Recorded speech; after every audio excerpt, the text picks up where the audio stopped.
Hello, my dear friends. Welcome to my channel. Don't forget to like, share, subscribe, and press the bell icon.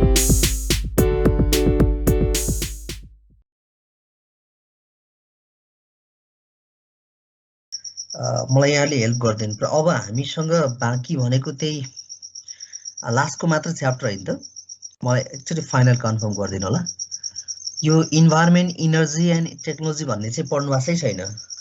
यहाँहरूमध्ये कसैले भनिदिनु होला जो present हुनुभएको थियो, जस्तो नारायण अर्याल सरले क्लास लिनुभएको बेलामा उहाँले 2-3 वटा कति सक्नु भएको छ भन्ने कुरा आछ। त्यसमा फाइनल लास्टको च्याप्टर चाहिँ बाँकी हो कि भन्ने जस्तो लाग्छ मलाई, तर यहाँहरूले एकचोटि कन्फर्म गरिदिनु होला। लास्ट च्याप्टर बाँकी नै छ सर। त्यही इन्भाइरोमेन्ट, इनर्जी एन्ड टेक्नोलोजी भन्ने नै होइन त? हजुर हो सर। ओके, हस्, थ्याङ्क यू सो मच। म त्यसैमा अलिकति डिस्कसन गर्छु। यो च्याप्टरको डिस्कसन सँगसँगै हामीले फर्मल क्लास चाहिँ एमबी सेकेन्ड सेमिस्टरको फर्मल क्लास बिजनेस इन्भाइरोमेन्टको चाहिँ हामीले सिद्ध्याउँछौँ, फर्मली ल्यान्डिङ गर्छौँ। त्यस पछाडि 1-2वटा केस स्टडिजका कुराहरू सिम्बोलिक रूपमा डिस्कसन गर्दै अरू केही छन् भने फेरि डिस्कसन गरौँला। सम्भवतः यहाँहरूको इक्जामको पनि सायद नोटिस आएको कि जहिले लाग्छ। हाम्रो के असोजको फर्स्ट विक हो?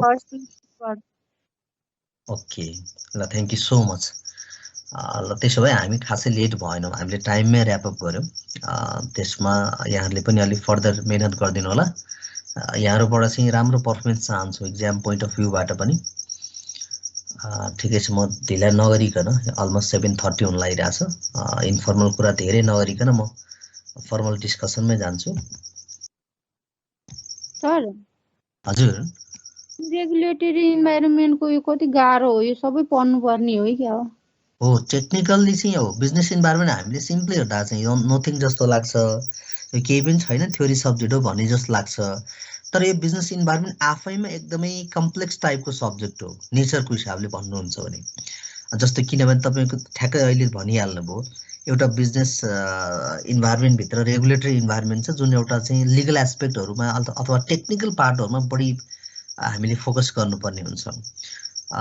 त्यो पाटो छ एउटा।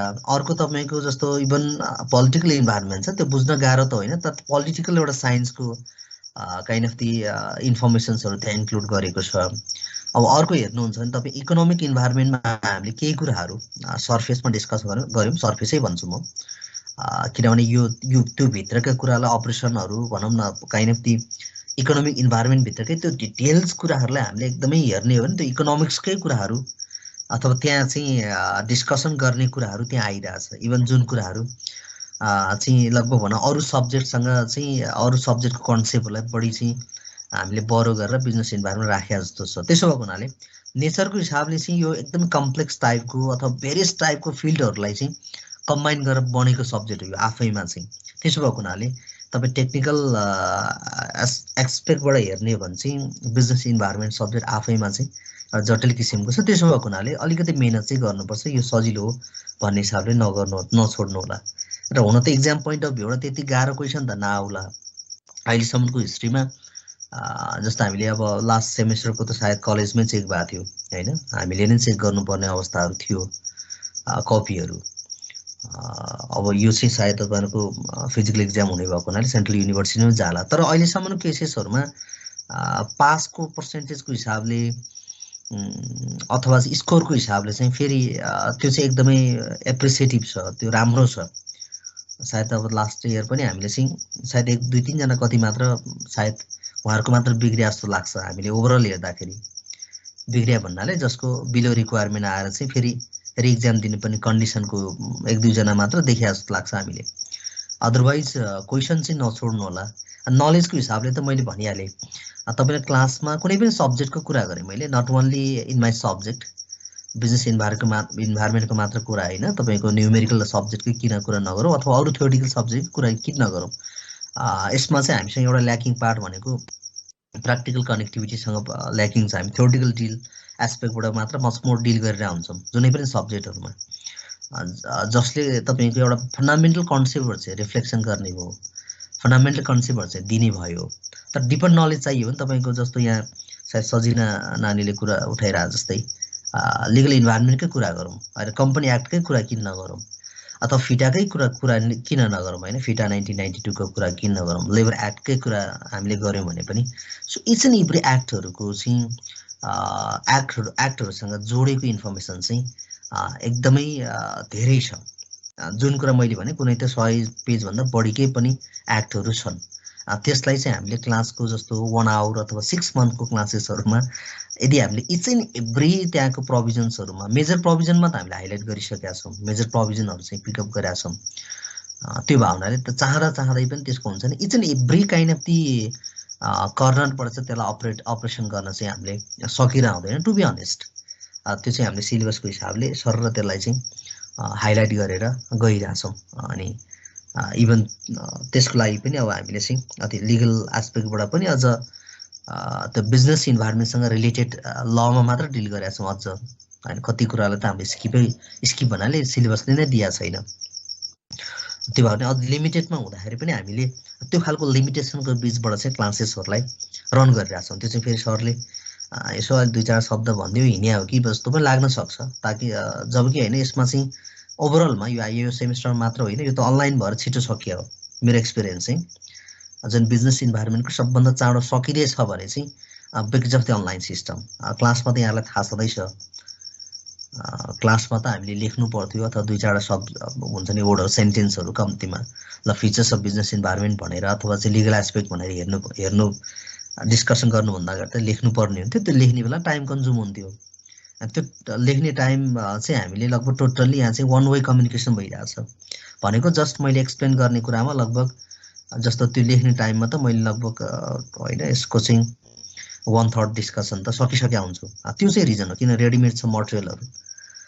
यो बनाइराख्नु परेन त्यो रिजनले गर्दा चाहिँ हाम्रो एकदमै टाइमभन्दा अगाडि सक्दै हो नातिनु होला कुनै त्यस्तो मैले गर्न सक्ने सहयोगहरू छन् भने सब्जेक्टमा चाहिँ I will be always ready course सक्दैमा हामी चाहिँ फेरि अब क्लासलाई क्लोज डाउनै गर्नुपर्छ भन्ने चाहिँ होइन यदि यहाँलाई कुनै आवश्यक पर्यो भने चाहिँ आई विल बी एभाइलेबल फेरि अब कोर्स सकेर अब आफ्नो ड्युटी मात्र सकेर स्किप हुने भन्ने होइन अब यहाँहरू सायद मैले ब्याचलरमा पढाउने भाइ बहिनीहरू पनि हुनुहुन्छ they are well known how I run the classes भन्ने कुरा उहाँहरू वेल नोन हुनुहुन्छ हजुर यो हामीले एक्टहरू पढ्दाखेरि सिलेबसको अनुसार पढ्ने कि अपडेटेड पढ्ने त यस्तो गर्ने बेसिकली त अब सिलेबसको एकाडेमिकली पढ्ने हो होइन अनि त्यसमा तपाईँले जस्तो इभन जस्तो एक्जाम पोइन्ट अफ भ्यूबाट हामीले हेर्ने हो भने चाहिँ त्यसमा अपडेटेड चाहिँ अब लगभग रिसेन्टली आएको चाहिँ यो छ भने थप्दाखेरि तपाईँको क्वेसन चाहिँ अथवा एन्सर चाहिँ तपाईँको त्यसलाई भ्यालिड नै मानिन्छ सपोज लेबर एक्ट 1992 भन्ला होइन जस्तो डिस्क्राइब अथवा highlight the major provision of the labour act 1992 भन्यो भने पनि किन सिलेबसमा त अपडेटेड छैन अनि त्यसमा चाहिँ जस्तो 1992 भित्र तपाईँले एक्सप्लेन गर्दै जाने बेलामा चाहिँ यो सर्टेन कुराहरूमा चाहिँ तपाईँले जस्तो ग्यापिङ देख्नुभयो भने 1992 2017 मा भएको अमेन्डमेन्टको नयाँ प्रोभिजनहरू के छन् त त्यसलाई एड्रेस गर्दा तपाईँको एन्सर झन् फ्रुटफुल नै हुन्छ होइन त्यो कुरा चाहिँ नलेजको हिसाबले पनि अब म त लेटेस्ट नै पढ्नु भन्छु यदि मैले क्लासमा तपाईँको लेटेस्ट एक्टहरू नपाएर यदि मैले तपाईँको पुरानोमा डिल गरेका छन् भने तपाईँ चाहिँ अपडेटेड हुन आवश्यक छ सकेसम्म त मैले अब अपडेटेड नै लेटेस्ट नै अलिकति डिस्कसन गर्ने कोसिस गरेको छु क्लासमै पनि सकेसम्म तर त्यति हुँदै पनि कति चाहिँ एभाइलेबल नभएर पनि मैले नपाएरै पनि किनभने लास्ट इयर त मैले अलमोस्ट अल एक्टहरू चाहिँ नेपाल ल कमिसनबाट डाउनलोड गर्ने गरेको थिएँ त्यसमा चाहिँ so I think I am not comfortable this year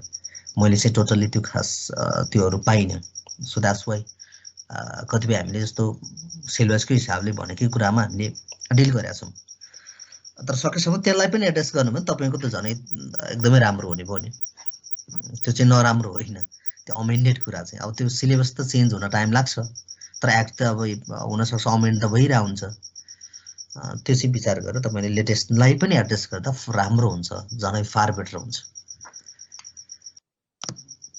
okay अब तपाईँले इनिसिएसन चाहिँ 90 जस्तो भनौँ न अघि भने जस्तै जस्तो लेबर एक्ट 1992 बाट इनिसिएसन होला तपाईँको राइटिङ तर त्यसमा चाहिँ तपाईँले रिलेट चाहिँ के गर्न सक्नुहुन्छ लेटेस्ट प्रोभिजनहरूलाई चाहिँ अथवा तपाईँले त्यहाँ छुट्टै पनि लेख्न सक्नुहुन्छ यो चाहिँ लेटेस्ट अमेन्डमेन्टको एकाडेमिकली चाहिँ यो कुराहरू चाहिँ चेन्जेस भएको छ भन्दाखेरि त त्यो त एकदमै तपाईँको त एकदम ऱ्यासनल एन्सर भइहाल्छ नि मैले चाहिँ एक्जाम पोइन्ट अफ भ्यूबाट भने प्र्याक्टिकल हिसाबले त लेटेस्ट नै राम्रो हो।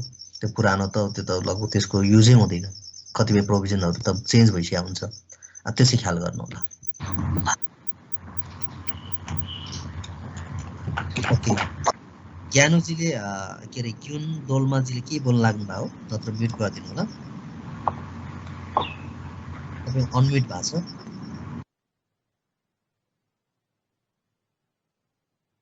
ओके, म स्लाइड सेयर गर्छु एकैछिन।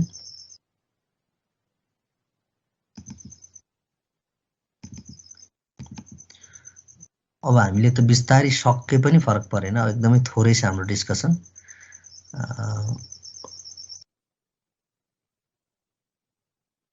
ओके,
ओके, अब हामीले चाहिँ यो जस्तो लास्ट च्याप्टरमा चाहिँ इन्भाइरोमेन्ट, इनर्जी एन्ड टेक्नोलोजी भनेर डिस्कसन गर्छौँ। सायद यहाँहरूले ब्याचलरतिर चाहिँ specially kind of the technological environment भनेर छुट्टै पढ्नु भएको हुनसक्छ। अनि त्यसमा चाहिँ नर्मली तपाईँले जस्तो नेचरल इन्भाइरोमेन्ट कतै अथवा कुनै च्याप्टरतिर पढ्नुभएको हुनसक्छ। त्यसैलाई कम्बाइन गरेर यहाँ चाहिँ इन्भाइरोमेन्ट राखिदिएको छ, इनर्जी एन्ड टेक्नोलोजी भनेर तिनटैको एस्पेक्टलाई यहाँ जोडेर राखिदिएको छ। त्यसमा हामी मोरलेस डिस्कसन गर्छौँ। सो यसमा पनि सर्टेन प्रोभिजनहरू छ, जस्तो एक्टका कुराहरू छन्, जस्तो फर इक्जाम्पल इन्भाइरोमेन्ट प्रोटेक्सन एक्टहरू भयो, आइटी पोलिसीका कुराहरू पनि यसमा थोरै हाइलाइट गरेको छ। त्यसमा पनि हामी टेक्निकल बाटोमा पनि थोरै डिस्कसन गर्छौँ। र अर्को चाहिँ हामीले चाहिँ विशेष गरेर इभन नेचुरल इन्भाइरोमेन्टका कुराहरू थोरै चाहिँ डिस्कसन गर्छौँ यसमा। र प्लसमा फर्दर भनेको चाहिँ अब यो भेरी सिम्पल टु अन्डरस्ट्यान्ड, यो च्याप्टर अब कम्पेरिटिभली धेरै kind of the easy topic हो यो चाहिँ। अब इनर्जीको कुरा थोरै डिस्कसन के गर्छौँ भन्दाखेरि अब कन्डिसन्स अफ द इनर्जी अथवा availability of the energy Nepal कन्टेक्स्टमा के छ त, अनि डिमान्ड र सप्लाईको कुराहरू सिम्पली हामी त्यो हेर्छौँ। अब रिसेन्टली प्रोडक्सन भइरहेको इनर्जीहरूको फिगरहरू चाहिँ हामी स्लाइटली अब अब्जर्भ गर्छौँ यसमा चाहिँ, त्यो भइहाल्यो। अर्को चाहिँ टेक्नोलोजीमा चाहिँ हामी के गर्छौँ, अब काइन्ड अफ दि टेक्नोलोजीको काइन्ड अफ दि कन्डिसन्सहरू हेर्छौँ। अब त्यसको टेक्नोलोजी र ह्युमन एस्पेक्टहरूको रिलेसनहरू के छ भन्ने कुराहरू अथवा बिजनेससँगको रिलेसनहरू के छ भन्ने कुराहरू हाम्रो डिस्कसनमा लगभग त्यही कुराहरू आउँछ। यो चाहिँ च्याप्टर समरी भइहाल्यो। जस्तो अघि मैले भने जस्तै जस्तो नेपाल के अरे इन्भाइरोमेन्ट र इनर्जी म्यानेजमेन्टको कन्सेप्चुअल फ्रेमवर्कहरू हेर्छौँ नि, यसमा चाहिँ हामीले चाहिँ जस्तो विशेष गरेर पल्युसनको इस्युजहरू हेर्छौँ हामीले, र इन्भाइरोमेन्ट प्रोटेक्सन लेजिस्लेसनसँग रिलेटेड काइन्ड अफ दि फ्याक्टहरू भनौँ न त्यो हेर्छौँ, र डिफ्रेन्ट प्रोग्राम्सहरू के छ त्यसको चाहिँ हामी थोरै चर्चा परिचर्चा गर्नेछौँ। र इनर्जीको जस्तो डिमान्ड र सप्लाईको कन्डिसन्सहरू के छ त त्यो हेर्छौँ। obviously हामीसँग even demand is being higher compare to the supply of the energy, त्यो रियालिटी छ। अर्को चाहिँ environment and energy management issues भन्ने छ। अब त्यसमा चाहिँ त्यो पनि अब इस्युजको रूपमा चाहिँ कस्तो खालको प्रब्लम्सहरू फेस गरिरहेछौँ भन्ने कुराहरू हामी स्लाइडली चाहिँ के छ डिस्कसन गर्ने काम चाहिँ गर्छौँ यसमा चाहिँ। सो त्यति हुँदै हामीले चाहिँ अब अरू फर्दर टेक्निकल पाटो भनेको चाहिँ साइन्स र टेक्नोलोजी पोलिसीहरू हेर्छौँ, अनि त्यस्तै कस्तो कुरालाई हाइलाइट गरेको छ, कस्तो खालको प्रायोरिटीहरूलाई चाहिँ हाइलाइट गरेको छ भन्ने कुराहरू हेर्छौँ यसमा। र अर्को चाहिँ हाम्रो आइटी पोलिसी छ। अब अर्को इन्ट्रेस्टिङ चाहिँ इलेक्ट्रोनिक ट्रान्जेक्सन एक्ट भन्ने छ यसमा चाहिँ। अब यो इलेक्ट्रोनिक ट्रान्जेक्सन एक्टमा हामी थोरै टेक्निकल पार्टको डिस्कसन गर्छौँ।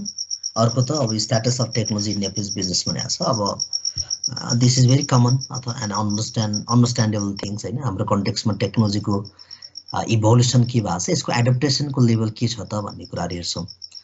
र सिम्पली चाहिँ टेक्नोलोजी र ह्युमन फ्याक्टर्सहरूको रिलेसनहरू, how these are connected to the each other भन्ने फ्याक्टर चाहिँ आइडेन्टिफाई गर्ने कोसिस गर्नेछौँ।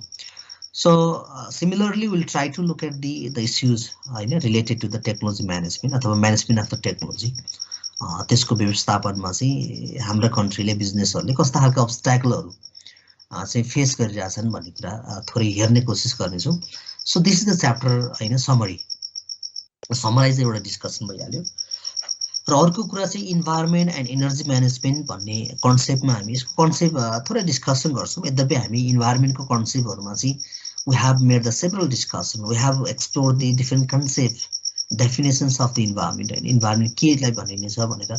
So technically we have define the concept, तर हामीले सिम्पली अझै पनि थोरै चाहिँ अगाडि यसको डिस्कसन गर्छौँ हामीले चाहिँ। सो यस इन्भाइरोमेन्ट चाहिँ of course it refers the both होइन, फिजिकल एन्ड लिभिङ इन्भाइरोमेन्ट भनेर दुइटै एस्पेक्टहरूको कम्बिनेसनै के हो त इन्भाइरोमेन्ट भनेर भन्छ यसमा चाहिँ। And so it is always making the interaction with the human beings. यो चाहिँ एउटा मानव सभ्यतासँग, मानव जीवनसँग चाहिँ यसको कनेक्टिभिटी छ होइन, यसको काइन्ड अफ द इन्टिग्रेसन अथवा कनेक्टिभिटी छ यसमा all the time. And not only that होइन, but also it is connected with the अथवा there is the linkage between the entrepreneurs and the environment होइन। इनर्जी इन्भाइरोमेन्टको लिङ्केजहरू चाहिँ एन्टरप्रेनर्सहरूसँग पनि छ। किनभने हामीले चाहिँ if you talk about the natural environment होइन, नेचुरल इन्भाइरोमेन्टको कुरा गर्ने हो भने चाहिँ इभन रिसोर्सेसका कुराहरूको एभाइलेबिलिटी चाहिँ that is available from the environment. र अर्को चाहिँ अब इनर्जी म्यानेजमेन्टको पनि रिलेसनसिपहरू चाहिँ एन्टरप्रेनरसँग छ। बिजनेसलाई स्मुथली रन गर्नको लागि चाहिँ त्यस्तो खालको रिक्वायरमेन्टहरू चाहिँ छ। सो द्याट्स वाइ अब इन्भाइरोमेन्टलाई चाहिँ हामीले कसरी पनि डिफाइन गरेको थियो भने environment is the sum total of the conditions होइन द्याट सराउन्डिङ अस भनेर पनि हामीले डिफाइन गरेका छौँ। It is comprise of the interacting systems of the physical and cultural elements भनेर पनि डिफाइन गरेको छ।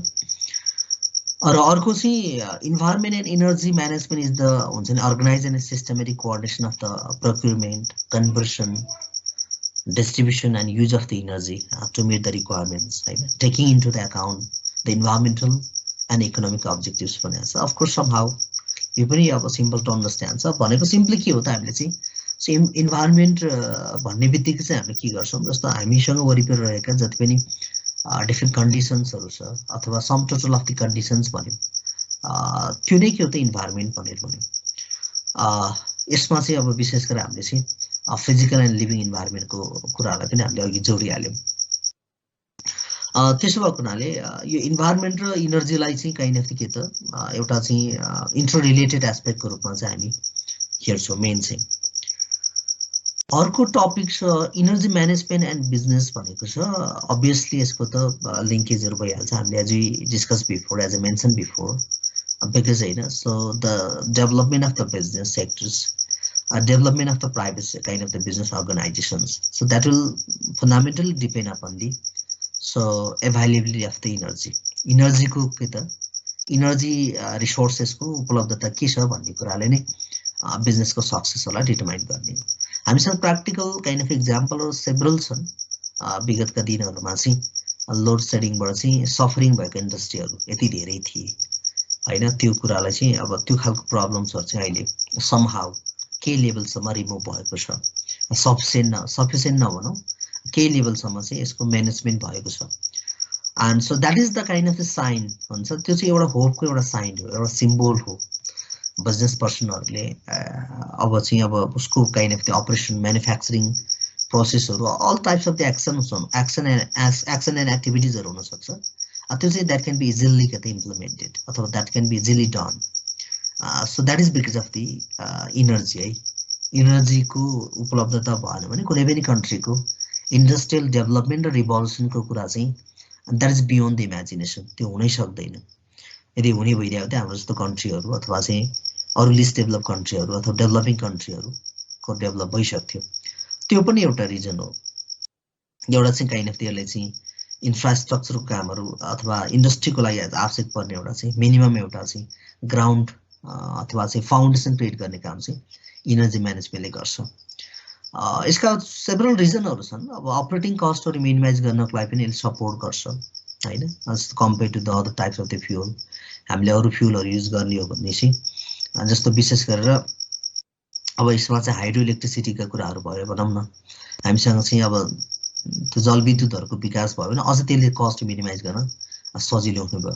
इनर्जी भन्ने बित्तिकै हामीले त्यो मात्र होइन, फेरि हाइड्रो इलेक्ट्रिसिटीका कुरा मात्र चाहिँ होइन, सोलर इनर्जीका कुराहरू होला हैन, अथवा त्यस्तै गरेर चाहिँ अब जस्तो काइन्ड अफ दि एयरबाट जेनेरेट गर्ने खालका इनर्जीहरू पनि हुन सक्छ। इनर्जी भन्नाले त्यो खालको सबै प्रकारका जुन एउटा चाहिँ ऊर्जा उत्पादन गर्ने प्रक्रियालाई हामीले बुझ्नुपर्छ।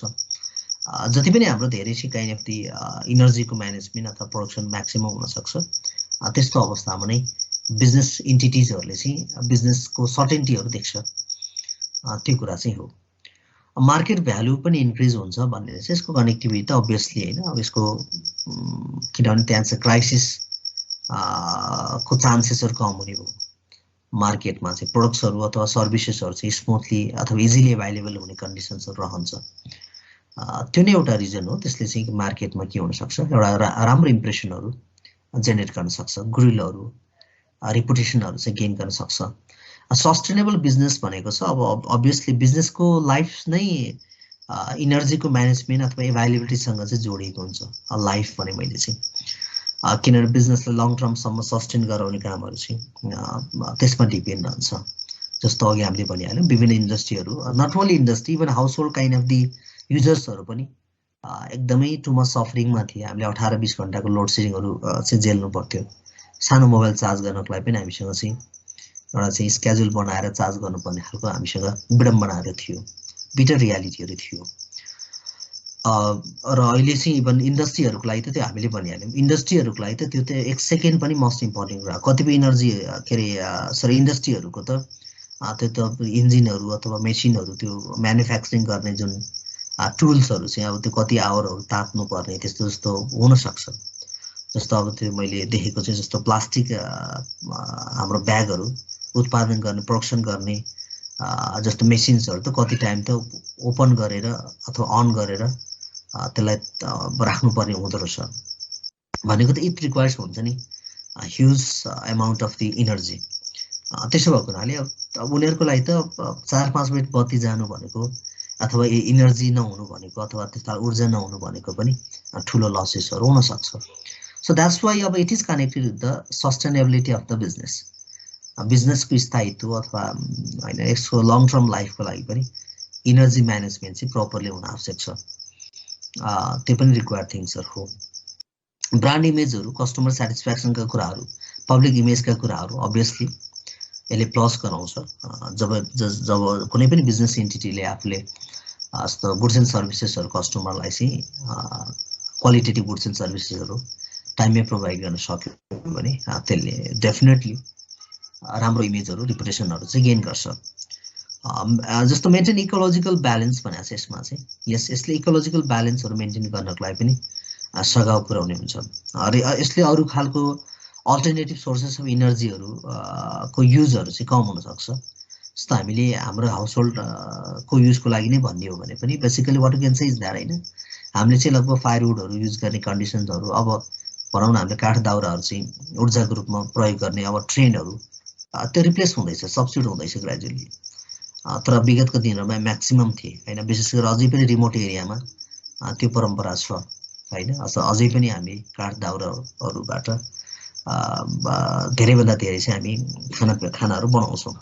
त्यसले गर्दाखेरि चाहिँ इन्भाइरोमेन्टल जुन डिस्ट्रक्सनहरू डिग्रेड हुने कामहरू चाहिँ गर्छ, जस्तो वन जङ्गल फडानी गर्ने या यावत कुराहरू होइन हुनसक्छ। त्यो कुरालाई मिनिमाइज गर्नको लागि चाहिँ इनर्जीको सप्लाईहरू इभन हाम्रो each and every corner of the हुन्छ नि नेसन, त्यो प्रत्येक राष्ट्रको एउटा चाहिँ कुना काप्चाहरूमा भनौँ न कुना कन्दराहरूमा पुर्याउन सक्यो भने यस्तो खालको फेसिलिटीहरू यसले डेफिनेटली इकोलोजिकल ब्यालेन्सहरू मेन्टेन गर्नको लागि पनि सपोर्ट गर्छ। अर्को चाहिँ नेचुरल इन्भाइरोमेन्ट एन्ड पल्युसन भनेको छ, यो पनि एउटा इस्युको रूपमा हामीले हेरिरहेछौँ। यसले विशेष गरेर जस्तो इन्भाइरोमेन्टल कम्पोनेन्ट्सहरू, नेचुरल इन्भाइरोमेन्टले चाहिँ नेचुरल इन्भाइरोमेन्टल कम्पोनेन्ट्सहरू को डिल गर्छ यसमा चाहिँ, जस्तो क्लाइमेटका कुराहरू भयो, वेदर भयो, नेचरल रिसोर्सेस भयो होइन। त्यसको कनेक्टिभिटी चाहिँ अगेन ह्युमन लाइफसँग यसको रिलेसन छ। ह्युमन लाइफको सर्भाइभलको कुराहरू किन नगरौँ, उनीहरूको इकोनोमिक एक्टिभिटीसँग रिलेटेड काइन्ड अफ दी हुन्छ नि कुरा किन नगरौँ। यसमा चाहिँ नेचुरल इन्भाइरोमेन्टका कुराहरू अथवा इभन पल्युसन इस्युजका कुराहरू पनि ह्युमन लाइफसँग छ। जब नेचुरल इन्भाइरोमेन्टको kind of the maximum exploitation हुनसक्छ, इभन यसले चाहिँ environmental kind of the degrade गर्ने कामहरू गर्नुभयो, अथवा चाहिँ ह्युमन एक्टिभिटीको रिजनले गर्दाखेरि के हुनसक्छ, जस्तो पल्युसनको इस्युहरू क्रिएट हुनसक्छ, त्यसले फेरि ह्युमन लाइफलाई नै फेरि असर गर्ने हो। त्यो खालको इन्टर रिलेसनसिपहरू चाहिँ त्यहाँनिर हामी देख्न सकिन्छ। सो नेक्स्ट भनेको चाहिँ major components of natural environment भनेको छ। नेचुरल के अरे मेजर कम्पोनेन्ट्समा चाहिँ नर्मल्ली हामीले नेचुरल इन्भाइरोमेन्टको कम्पोनेन्ट भनेर वाटर होइन, फरेस्ट रिसोर्सेसहरू, वाटर रिसोर्सेसहरू, मिनरल रिसोर्सेसहरू, ल्यान्ड, एयर, यिनै कुराहरू हुन्। त्यसमा सिम्पली हामीले चाहिँ जस्तो यो कम्पोनेन्ट्सहरूको कनेक्टिभिटी चाहिँ केसँग रह्यो, ह्युमन लाइफसँग रह्यो, अब इन्डस्ट्रीहरूको सस्टेनेबिलिटीसँग रह्यो, ओभरअलसँग काइन्ड अफ इस्युजहरूमा अथवा चाहिँ एस्पेक्टहरूमा यिनीहरूको लिङ्केजहरू चाहिँ हामी देख्न सकिन्छ। अब वाटर रिसोर्सेसको कुरा गर्ने हो भने almost all students are familiar with this fact होइन, मैले खासै त्यति इलाबोरेट गर्नु परेन। वाटर रिसोर्सेसको कुरा गर्ने भने हामीसँग स्टिल अहिले पनि के छ, काइन्ड अफ त्यो टेक्निकल्ली पनि हामीसँग जस्तो 40,000 मेगावाट भन्दा बढी बिजुली उत्पादन चाहिँ हामीले इमिडिएटली गर्न सक्छौँ। हामीसँग इन्भेस्टमेन्ट, टेक्नोलोजी अथवा यी सबै कुरा भयो भने भनेको अहिले चाहिँ हामीले चाह्यौँ भने चाहिँ 40,000 मेगावाट भन्दा बढी चाहिँ बिजुली उत्पादन गर्न सक्छ। तर टोटल क्यापासिटीमा हेर्ने हो भने चाहिँ 83,000 मेगावाट भन्दा पनि बढी उत्पादन गर्न सक्ने हामीसँग क्षमता छ। सो त्यो खालको रियालिटी छ भनेको हामी वाटर रिसोर्सेसको बेसमा चाहिँ यस्ता खालको इनर्जीहरू चाहिँ हामी के गर्न सक्छौँ, युज गर्न सक्छौँ अथवा चाहिँ उत्पादन गर्न सक्छौँ। नट ओन्ली द्याट, हामीसँग अझै पनि इरिगेसनका प्रब्लमहरू फेस गरिरहेका फार्मर्सहरू कति छन् हामीसँग, त्यसलाई इरिगेसनको फेसिलिटिजहरू पुर्याउने आधार पनि के हो त वाटर रिसोर्सेस हो। अब ड्रिङ्किङ वाटरको लागि पनि यही काइन्ड अफ वाटर रिसोर्सेसहरू नै हो, तिनै कुराहरू छ। पछिल्लो चरणमा चाहिँ इभन होइन इलेक्ट्रिसिटीहरू चाहिँ हाम्रो अलिकति बढी उत्पादन हुने क्रममा चाहिँ अगाडि बढिरहेको छ। कतिपय प्रोजेक्ट त अब यो 2021-22 सम्ममा पनि सक्दैछ, ठुल्ठुलो प्रोजेक्टहरू, हाइड्रो पावरको प्रोजेक्टहरू भनेको हामीसँग के त यो चाहिँ वाटर रिसोर्स बेसका जुन वाटर रिसोर्सेसको बेसमा चाहिँ हामीले चाहिँ उत्पादन गर्न सक्ने इनर्जीको प्रोबेबिलिटी हेरौँ, त्यो चाहिँ ह्युज छ हाम्रो कन्टेक्स्टमा। अर्को त हामीसँग जस्तो फरेस्ट रिसोर्सेसका कुराहरू छन्, यसमा पनि फरेस्ट रिसोर्सेसमा पनि नर्मल्ली हामीसँग त्यो चाहिँ डिग्रेडिङ अवस्थामा छ, यसै ह्रास भइरहेको अवस्थाहरूमा छ।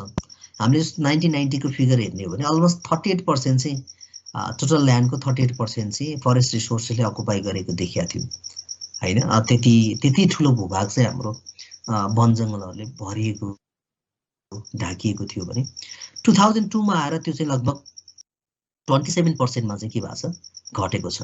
भनेको अब हामीसँग के त टोटल ल्यान्डको 30% एरिया चाहिँ मात्र के गरेको छ, वन जङ्गलहरूले फरेस्ट रिसोर्सेसहरूले चाहिँ अकुपाई गरेको छ।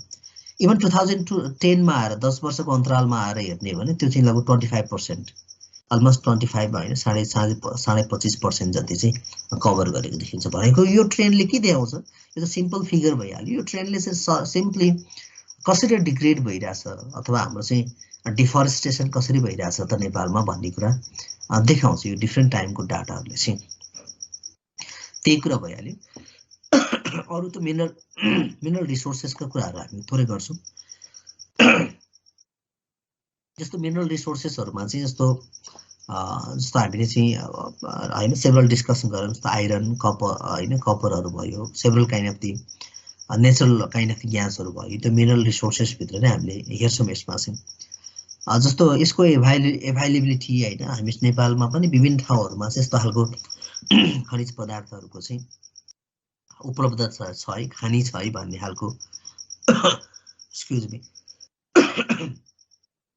त्यो खालको फाइन्डिङ्सहरू पनि छन्। तर जस्तो आइरनको लागि चाहिँ हामी जस्तो फुलचोकीतिर अनि अब यो जिरवाङ भन्ने ठाउँतिर I don't know the place, तर त्यस्तो ठाउँहरूतिर चाहिँ इभन आइरनहरू पाइन्छ भन्ने छ यसमा चाहिँ।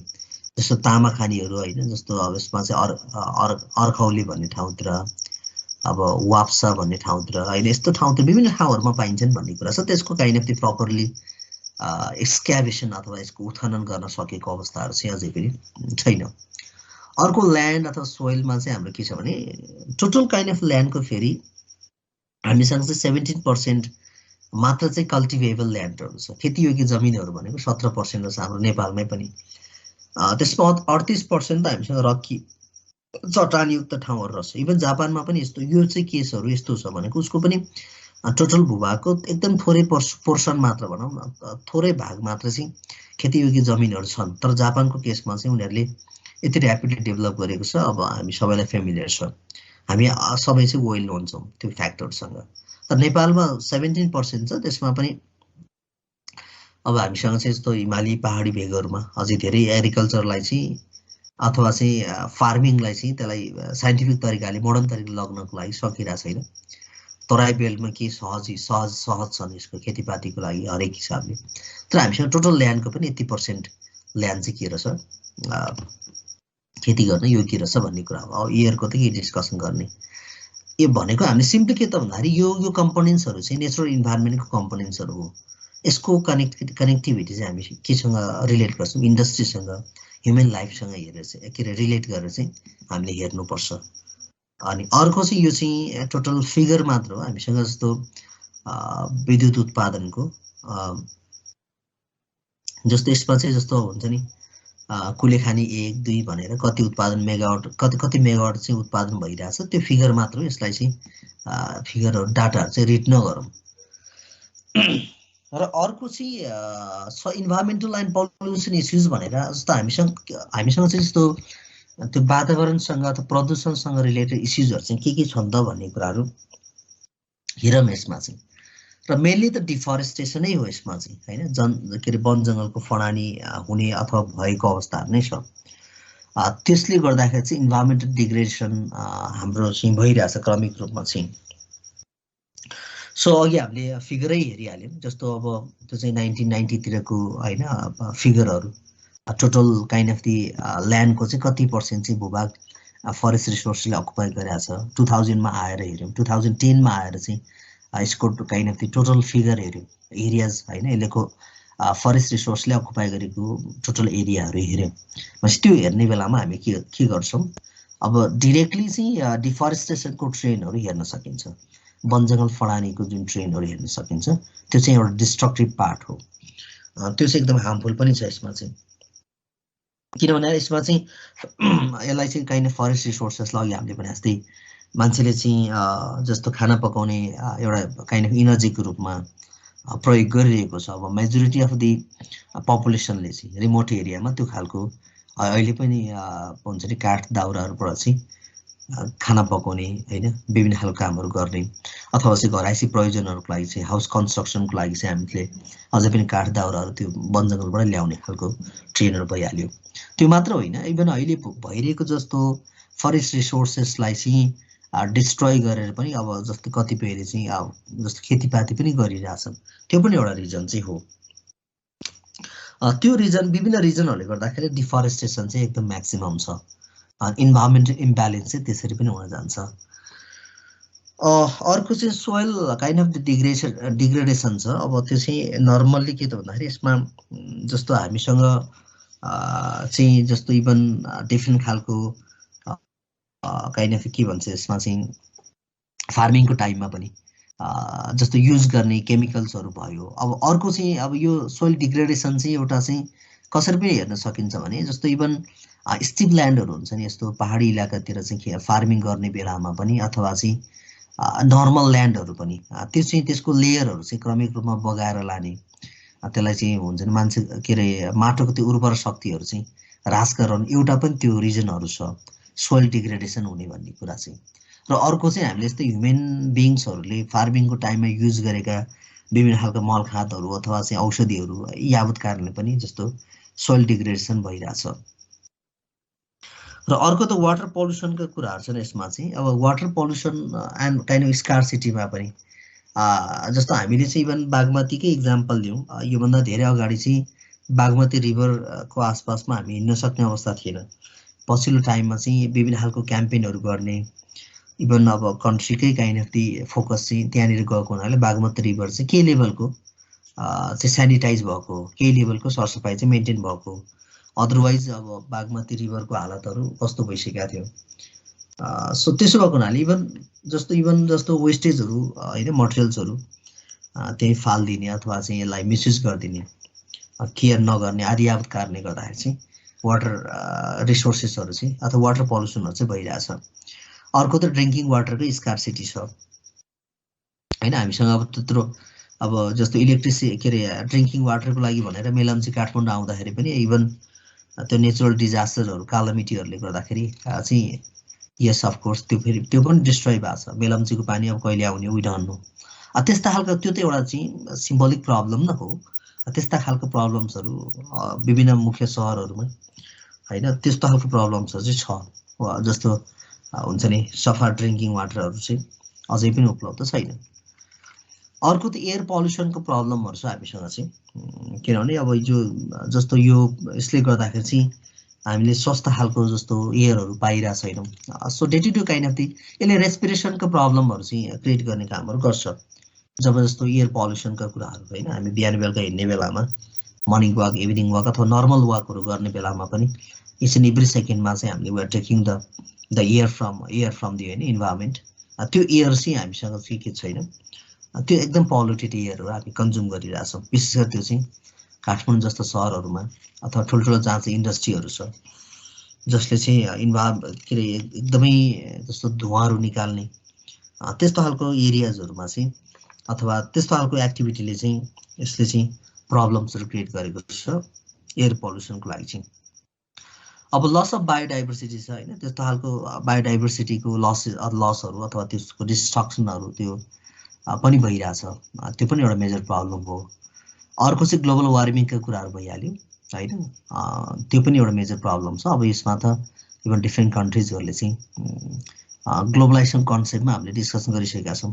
इन्भाइरोमेन्टल प्रोटेक्सनको लागि चाहिँ इभन डिफ्रेन्ट कन्ट्रिजहरू they are coming together standing at the same place to minimize the global warming अथवा ग्लोबल पल्युसनहरू कम गर्नको लागि चाहिँ एफोर्ट लगाइरहेछ। अर्को त हेल्थ हजार्डका कुराहरू भयो होइन, यसमा चाहिँ हेल्थ प्रब्लमहरू इस्युजहरू आउने कुराहरू, ओभर पपुलेसनहरू पनि छ। अब त्यसमा चाहिँ हामीले चाहिँ अब अर्बनाइजेसनतिर हेऱ्यो भने पनि अब त्यो अर्बनाइजेसनको प्रोसेसहरूले गर्दाखेरि कुनै स्पेसिफिक ठाउँमा मात्र साइज अफ पपुलेसन चाहिँ डेन्सिटीहरू चाहिँ म्याक्सिमम हुने त्यो पनि रिजनहरू छ हामीसँग चाहिँ। ब्यालेन्सिङ के त वेमा चाहिँ पपुलेसनहरू चाहिँ डिस्ट्रिब्युसन भएको देखिँदैन। जहाँ चाहिँ सुविधा बढी छ त्यहाँ चाहिँ पपुलेसनको डेन्सिटी बढी हुन्छ, जहाँ चाहिँ सुविधा कम छ जस्तो हिमाली भेगहरूमा हेर्ने हो भने चाहिँ अब we do see the very हुन्छ नि less number of the population in that region. त्यो कुराहरू छ।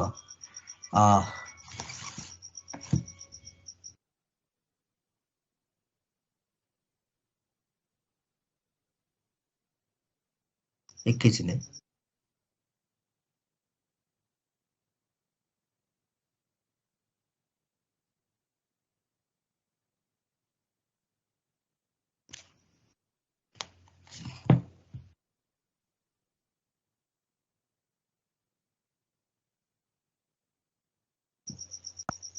Okay I came back.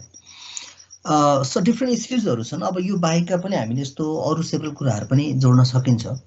जस्तो एसिड रेनका कुराहरू भयो, इभन अर्बन स्प्रेडिङका कुराहरू अघि हामीले कुरा गरिहाल्यौँ, इन्डस्ट्रियल एन्ड हाउस होल्ड वेस्टका कुराहरू भयो। So these are the being the major kind of the issues of the environment.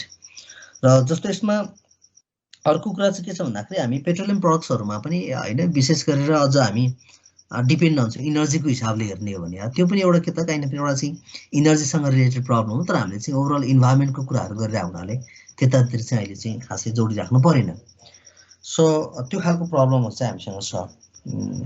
र मसमोर हुन्छ नि too much exploitation of the environment अथवा चाहिँ एक्सप्लोइटेसन अफ द रिसोर्सेस भनौँ न, त्यो रिजनले गर्दाखेरि चाहिँ सर्टेन प्रब्लम्सहरू चाहिँ क्रिएट भएको चाहिँ देखिन्छ।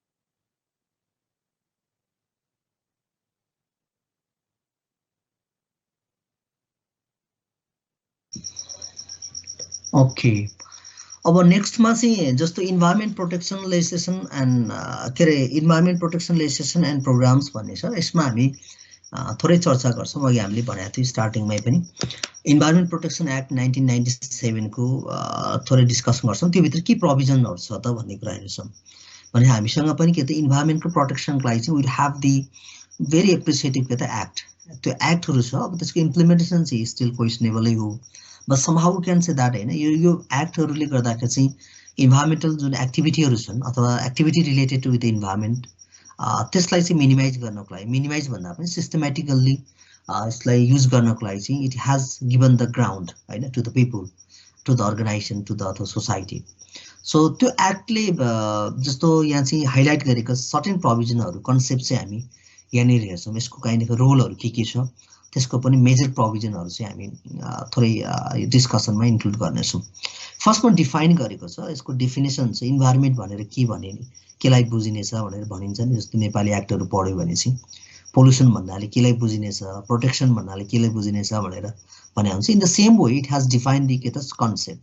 इन्भाइरोमेन्ट भन्ने बित्तिकै means the interaction and interrelationship among the components of the natural, cultural and social systems भनेको छ, economic and human activities and their components भनेको छ।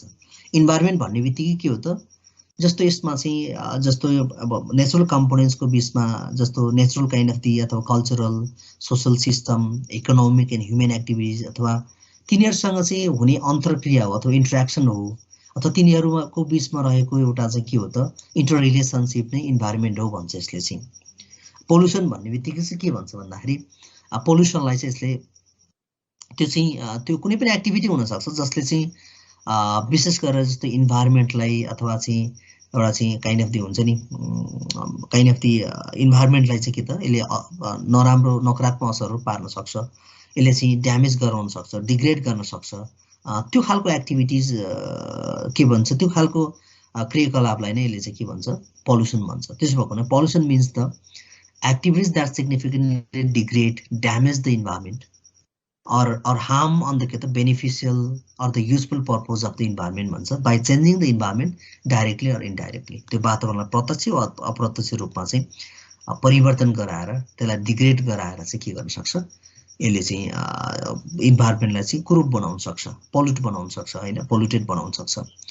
अर्को प्रोटेक्सन भनेर चाहिँ केलाई बुझिनेछ भने संरक्षण भन्ने बित्तिकै प्रोटेक्सन भन्नाले चाहिँ सेफ्टी केयर, मेन्टेनेन्स होइन, promotion, management of the proper management and the proper utilisation of the environment and natural heritage भन्छ। भनेपछि अब जस्तो वातावरणलाई चाहिँ व्यवस्थित तरिकाले, ऱ्यासनल तरिकाले त्यसको युज गर्ने, व्यवस्थापन गर्ने, प्रमोसन गर्ने, मेन्टेनेन्स गर्ने काम नै प्रोटेक्सन हो भनेर यसले चाहिँ एक्टले परिभाषित गरेको कुरा छ।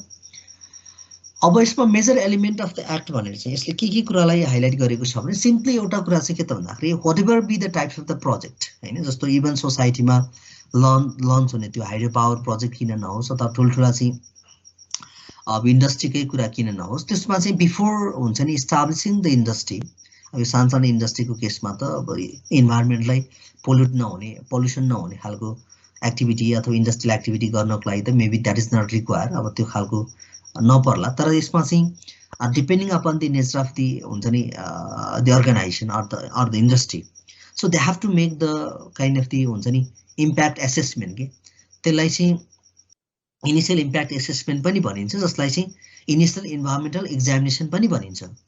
जस्तो अब यहाँलाई थाहा नै छ, अब जस्तो कुनै एउटा ठुलो हाइड्रो पावरहरू लन्च गर्नु पर्यो भने कुनै ठुलो बस्ती नै सिफ्ट गर्नुपर्ने हुनसक्छ यसको काइन्ड अफ कन्स्ट्रक्सन फेजमा होइन, यसले जस्तो वरिपरि चाहिँ सोसाइटीहरूलाई चाहिँ असर पार्न सक्छ भन्ने हिसाबले।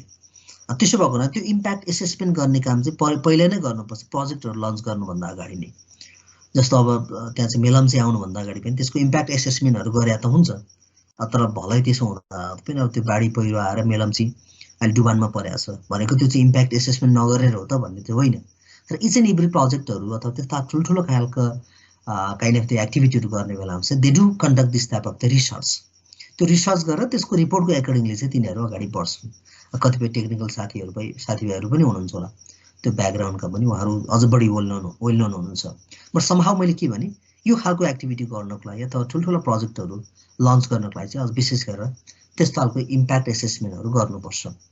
र त्यसको लागि पनि अब हैन काइन्ड अफ प्रोजेक्टको लागि प्रपोजलहरु पेश गर्नुपर्छ त्यो एप्रुभल भइसके पछाडी मात्र yes they can do it अर्को चाहिँ prevention and control of the pollution भनेको छ नर्मली चाहिँ कोही मान्छे कोही व्यक्तिहरु कुनै पनि संस्थाहरु चाहिँ दे आर नट हुन्छ नि allowed to create the pollution अथवा इन्भाइरोमेन्टलाई डिग्रेड गर्ने अधिकार चाहिँ कसैले पनि छैन जसले चाहिँ के गर्न सक्छ इन्भाइरोमेन्टलाई अथवा चाहिँ पब्लिक लाइफलाई पिपलको हेल्थलाई चाहिँ असर पार्ने कुराहरु चाहिँ त्यो चाहिँ कसैले गर्न पाउँदैन त्यो कुरा चाहिँ यो एक्टले हाइलाइट गरेको छ अर्को चाहिँ नेशनल हेरिटेजको कुराहरु छ हाम्रो जस्तो सांस्कृतिक के रे राष्ट्रिय सम्पदाहरु छन् त्यसलाई पनि संरक्षण गर्ने काम चाहिँ यो भित्र पर्छ त्यसो भएको हुनाले जस्तो कन्सर्न एजेन्सीहरुले चाहिँ के गर्नुपर्छ यसमा कुनै पनि एक्टिभिटी गर्ने बेलामा चाहिँ त्यस्तो खालको नेशनल हेरिटेजहरु चाहिँ ड्यामेज हुने कामहरु गर्न हुँदैन त्यो कुरा छ अर्को चाहिँ इस्टाब्लिशमेन्ट अफ द ल्याबोरेटरी भन्छ यसमा चाहिँ यो चाहिँ गभर्नमेन्टले चाहिँ के गर्न सक्छ त्यस्तो ल्याबहरु चाहिँ स्थापना गर्न सक्छ इन्भाइरोमेन्ट प्रोटेक्सन अथवा चाहिँ पोल्युसन कन्ट्रोलको लागि चाहिँ हैन त्यसको मेजरमेन्ट गर्नको लागि फर्दर स्टडी गर्नको लागि त्यस्तो खालको ल्याबहरु चाहिँ इस्टाब्लिश गर्ने काम चाहिँ सरकारले गर्न सक्छ भन्ने प्रावधान छ अब कलेक्सन अफ द स्याम्पल भनेको छ त्यो प्रयोजनको लागि जस्तो विभिन्न खालको पोल्युसनको इश्यूजहरुलाई हैन साउन्ड हिट वेस्टेजसँग related kind of the several चीजहरुलाई चाहिँ स्टडी गर्नको लागि त्यसको इम्प्याक्ट एसेस गर्नको लागि चाहिँ त्यसले के गर्न सक्छ स्याम्पलहरु चाहिँ कुनै पनि जस्तो मानव कुनै पनि इन्डस्ट्रीले चाहिँ कतिको पोल्युसन क्रिएट गरेको छ भन्ने कुरा हेर्नु पर्यो भने त्यहाँ गएर उले स्याम्पल कलेक्सन गर्न सक्छ त्यस्तो बेलामा चाहिँ कुनै विघ्न बाधाहरु चाहिँ क्रिएट गर्न हुँदैन अब्स्ट्याकलहरु चाहिँ गर्न हुँदैन क्रिएट गर्न हुँदैन भन्ने एउटा प्रोभिजन छ अब इन्भाइरोमेन्ट इन्स्पेक्टर भनेको छ अब यसमा पनि के गर्न सक्छ कुनै पनि भनौं न इन्भाइरोमेन्टलाई इन्स्पेक्ट गर्ने इन्स्पेक्टरहरु चाहिँ के गर्न सक्छ हायर गर्न सक्छ अथवा चाहिँ त्यसमा चाहिँ कुनै पनि इम्प्लोइलाई चाहिँ त्यो खालको कामहरु फंक्सनहरु गर्नको लागि चाहिँ एपोइन्ट गर्न सक्छ त्यो प्रावधानहरु पनि छ अब इन्भाइरोमेन्ट प्रोटेक्सन एरिया भनेर चाहिँ जस्तो यहाँ तोकिएको छ अब भनेको तोकिएको भन्नाले कुन कुन एरियालाई चाहिँ प्रोटेक्सन एरिया भनिने भन्ने कुरा चाहिँ त्यो चाहिँ गभर्नमेन्टले निर्धारण गर्ने भयो जस्तो कुन ठाउँलाई चाहिँ राष्ट्रिय निकुञ्ज बनाउने हैन कुन ठाउँलाई चाहिँ अब त्यहाँ चाहिँ अरु काइन्ड अफ त्यो अब भनौं प्लेसेसको रूपमा चाहिँ त्यसलाई प्रिजर्भ गर्ने प्रोटेक्सन गर्ने भन्ने कुरा चाहिँ त्यो चाहिँ गभर्नमेन्टले नोटिस निकालेर कुनै पनि ठाउँलाई त्यो आवश्यकता अनुसार त्यो कुराहरु चाहिँ डिसिजन लिन सक्छ अब यसमा चाहिँ हुन सक्छ त्यसमा चाहिँ नेचरल हेरिटेजलाई फोकस गरेर अथवा हुन सक्छ नि अब त्यसमा बायोलोजिकल डाइभर्सिटीलाई हेरेर हैन यो काइन्ड अफ दी त्यस्तो प्रोटेक्सन एरियाहरु चाहिँ सरकारले निर्धारण गर्न सक्छ power to consider the environment protection council भनेको छ अब त्यसमा फर्दर जस्तो हुन्छ नि पोलिसी गाइडेन्सहरु दिन गाइडलाइनहरु दिनको लागि सरकारले फर्दर सजेसन्सहरु दिनको लागि चाहिँ यस्तो खालको के त प्रोटेक्सन काउन्सिलहरु चाहिँ त्यो निर्माण गर्न सक्छ त्यो जसले गर्दा इन्भाइरोमेन्ट प्रोटेक्सनहरु गर्न सकोस् अथवा त्यसमा चाहिँ सल्लाह सुझावहरु दिन सकोस् विभिन्न खालको कोअर्डिनेसनहरु गर्न सकोस् त्यो पर्पजले चाहिँ यस्तो खालको प्रोटेक्सन काउन्सिलहरु इन्भाइरोमेन्ट प्रोटेक्सन काउन्सिलहरु चाहिँ स्थापना गर्न सक्छ सञ्चालन गर्न सक्छ अथवा त्यसलाई मजबुत बनाउन सक्छ अर्को त पनिशमेन्टको परिकल्पना गरेको छ कारबाहीको जसले चाहिँ अब इन्भाइरोमेन्टलाई के गर्न सक्छ अब त्यसले एक्सप्लोइट गर्छ डिस्ट्रोय गर्छ त्यस्तो खालको व्यक्ति अथवा संस्थाहरुलाई चाहिँ जस्तो 100,000 सम्म 1 लाख रुपैयाँ सम्म चाहिँ उलाई फाइनान्शियल कारबाही गर्न सक्ने अथवा चाहिँ यसलाई चाहिँ कुनै पनि यस्तो खालको एक्टिभिटीहरु चाहिँ इन्भाइरोमेन्टलाई हार्मफुल हुने एक्टिभिटीहरु चाहिँ तुरुन्तै रोक्न सक्ने र 1 लाख सम्मको जरिवानाहरु दिन सक्ने भन्ने कुरा छ अब कम्पेन्सेसन पनि दिन सक्ने प्रावधानहरु रह्यो यसमा चाहिँ सामान्यतया कोही व्यक्तिको प्रयासहरुबाट संस्थाको प्रयासहरुबाट त्यस्तो खालको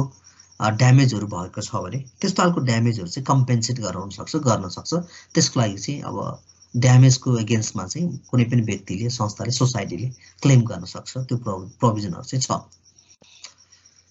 अब establishment and operation of the environment protection fund भनेको छ त्यो पनि अफ कोर्स त्यस्तो खालको फन्डहरुको कोर्सहरुको पनि स्थापना गर्न सक्छ इन्भाइरोमेन्टको प्रोटेक्सनको लागि हैन प्रिभेन्सन गर्नको लागि पोल्युसनहरुको कन्ट्रोल गर्नको लागि चाहिँ